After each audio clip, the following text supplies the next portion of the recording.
The sun slowly sets behind the dense forest, casting long shadows across the dirt path, leading to the abandoned summer camp. The rusted gates creak open with an eerie screech as the group of thrill seekers cautiously make their way inside. The air is thick with the musty scent of decaying leaves, and distant sounds of nocturnal creatures echo throughout the trees. As they set up camp, they feel a sense of unease, like they're being watched by something in the darkness. Suddenly, a blood-curdling scream pierces the night, making them to all jump in terror. They grab their weapons and cautiously make their way towards the source of the sound. Their flashlight illuminates the eerie surroundings. As they approach the lake, they notice that the water is murky and still. Something lurking just beneath the surface. Suddenly, a massive fin breaches the surface of the water, followed by a set of razor-sharp teeth. It's a massive, prehistoric shark. Unlike anything they've ever seen, it attacks without warning, dragging one of the campers into the water, tearing them apart with its jaws. The group frantically tries to fend off the beast, but it's too powerful. Too determined, they realize they need to find a way to kill it before it kills them all. They decide to plan to lure the shark onto the shore. They can attack it with everything they have. As they prepare to execute their plan, they hear another scream, this one from deep within the forest. They're not alone in the woods, and something else is hunting them. It's a massive hulking beast with razor-sharp claws and glowing eyes stalking them from the shadows. The group splits up, with half of them staying behind to fight the shark, while the others go deeper into the forest to confront the other creature. They quickly realize that this is no ordinary animal, but a genetically engineered killing machine designed to hunt and destroy anything in its path. The two groups fight for their lives, struggling against impossible odds as they face off. It's two monstrous predators. The forest is alive with the sounds of gunfire, screams, and words as the battle rages on.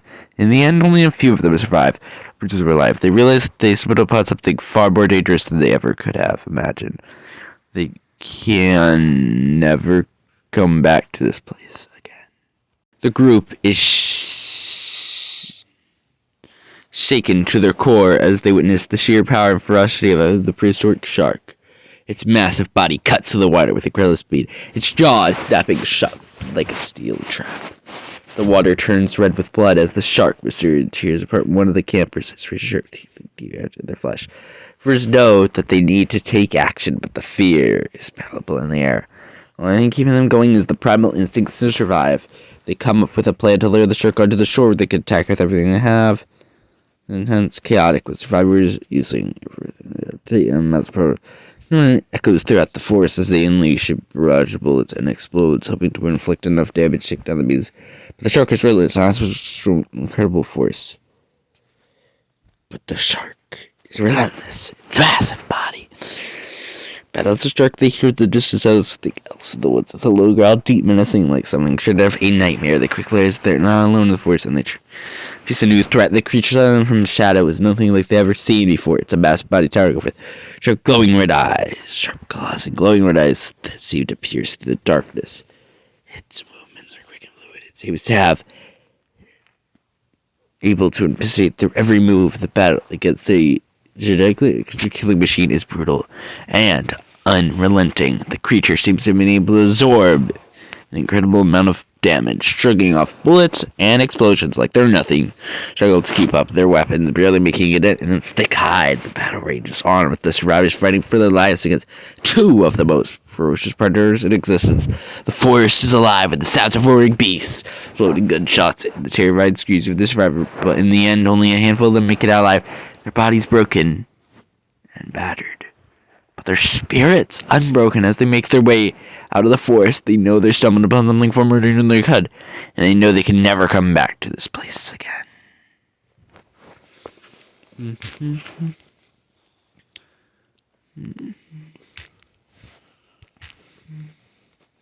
Night was... Okay, here's the second story. The night was quiet. Too quiet. The kind of quiet that makes your skin crawl. Okay, cut this part out.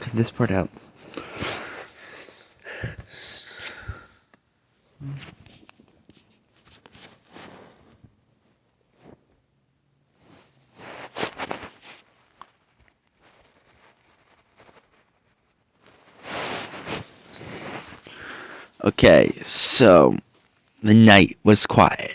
It's okay. Get this out. Story 2. The night was quiet. Too quiet. The kind of quiet that makes your skin crawl and your heart race. It was the kind of night that you don't want to be found alone in. That's exactly where Sarah found herself walking down a deserted alleyway. Always been afraid of the dark, but she thought tonight her fear was amplified. She felt like she was being watched, or there was something lurking in the shadows, waiting to pounce. Every time she heard a sound, her heart skipped a beat. She quickened her pace. Suddenly, she heard footsteps behind her, and she turned to see a figure approaching. She couldn't make out their face, but they were tall and imposing, with broad shoulders and thick, muscular build. "Can I help you?" Sarah asked, trying to sound brave. The figure didn't respond, but continued to approach her, moving closer. With each step, Sarah's heart was pounding in her chest, and she could feel her palms turning sweat. Backed away, trying to put some distance between herself and the figure. But it was no use. They were too fast, too strong. Suddenly, the figure lunged forward, and Sarah let out a scream. She felt a hand grab her shoulder. She spun around, ready to fight back, but it was just a stranger, a man who has been walking behind her. "I'm sorry," he said, his voice soft and apologetic. "I didn't mean to scare you." Sarah took a deep breath, trying to calm herself down. She realized that she had let her fear get the best of her. She had been ready to fight back against a harmless stranger. "It's okay," she said, forcing a smile. "I'm just a little jumpy tonight." Not understanding. "It's not the safest in airport, is it? Do you need me to walk you home?" Sarah hesitated for a moment, but she nodded. So it was better to safe than sorry, but she didn't want to take any chances. Together they walked down the dark alleyway. I wonder if she felt safer with him by her side, and they realized something. Things we fear the most are just our own imagination. Kindness and human connection. Overcoming these fears. Okay, so she basically met a nice stranger. Who was this stranger, guys? We must learn. Who is the stranger. The stranger was a mysterious figure shrouded in darkness and wrapped in a thick cloak. No one knew where they came from or what their purpose was, but they seemed to possess an otherworldly aura that left those around them feeling uneasy. Their arrival had been sudden and unexpected, like a storm that just brought out the village without warning. Some whispered that they were a harbinger of doom, a sign that something terrible was about to happen. Others simply avoided them, their fear of the unknown too great to overcome. Out of his presence, the stranger seemed to harbor no ill will towards the villagers. They only kept to themselves, speaking only when spoken to, and offering no information, past or intentions. Some speculated that they were on a mission of some kind, perhaps sent by a higher power to carry out some divine plan. Over time, the stranger's presence began to fixture in the village. They would appear at the market, silently watching as the villagers went about their business. They would sometimes join the crowd at the local inn, or singing a mug of ale and listening to the tales of the travelers passing through. As the weeks turned into months, the village grew used to the stranger's presence, not with them with suspicion, but instead with a sort of reverence.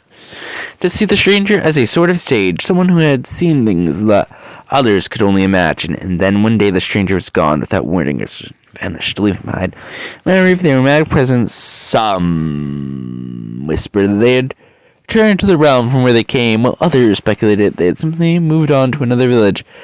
But for those who had encountered the stranger, their impact would never be forgotten. They had left an indelible mark on the village, a reminder of the mysteries that lay beyond the company's small world. And although they were gone, their memory lived on, a testament to the power of the unknown. Yep, and that's what the stranger was. By the way, if you did not know that, yes. Okay, also, by the way, if you did not know, all these stories are in the same universe. So, our first one was about genetically modification and the dangers. The second one was about a friendly stranger. Now, for a third one,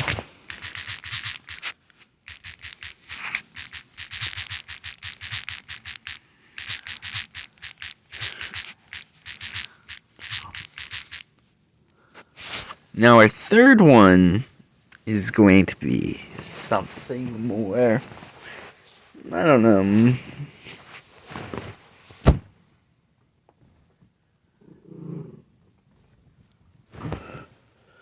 Something more unusual.